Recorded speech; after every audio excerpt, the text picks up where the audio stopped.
আসসালামু আলাইকুম এভরিওয়ান, সবাই কেমন আছেন? আশা করি সবাই ভালো আছেন। আজকে আপনাদের আমি দেখাবো লাউ দিয়ে একটি সুন্দর ডেজার্ট। আর এটা তৈরি করছে আমার ছোটো বোন। ও কিন্তু অনেক সুন্দর সুন্দর খাবার রান্না করতে পারে। যদিও ছোট মানুষ, কিন্তু ও অনেক ভালো ভালো রান্না করতে পারে। তো এই মজার রান্নাটি ও নিজে রান্না করবে বললো আমাকে, তাই ওকে দিচ্ছি রান্না করতে। আমি প্রথমে লাউগুলো ছোটো ছোটো করে কুচি কুচি করে নিয়েছি। এরপর আমি কিছু এলাচ বেটে নিচ্ছি। এলাচ আস্ত দিলে দানা দানা থেকে যাবে, এর জন্য আর কি বেটে নিচ্ছি। আমি না, আমার বোন আর কি, ও বেটে নিচ্ছে। এলাচগুলো বাটা হয়ে গেছে, একদম মিহি করে বেটে নিয়েছে। এরপরে অন্য প্রসেসে চলে যাবে। দেখুন কত সুন্দর করে কেকে কেকে উঠাচ্ছে। এই যে সুন্দর করে লাউগুলো একদম মিহি করে কেটে নিয়েছে।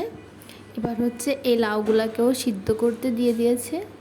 এক পাশে লাউ সিদ্ধ হচ্ছে, অন্য পাশে দুধ গরম করছে। আপনি আপনার স্বাদ মতো চিনি দিয়ে দেবেন। আপনি যতটুকু চিনি খান অতটুকুই দিবেন, যার যেমন পছন্দ। আমরা একটু বেশিই খাই, এই জন্য একটু বেশিই দেওয়া হয়েছে। এবার যে মশলাগুলো দিব আর কি, সেগুলো দিয়ে দিলাম। দারুচিনি আর এলাচ দিয়ে দিচ্ছি।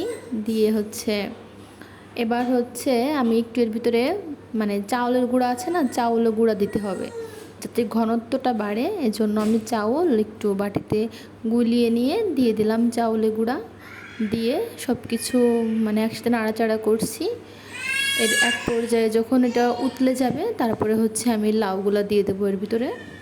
লাউগুলো দিয়ে কিছুক্ষণ নেড়ে চেড়ে যখন 2-3 বার বলক উঠবে আর কি, 2-3 বার বলক উঠলে এটা হয়ে যাবে।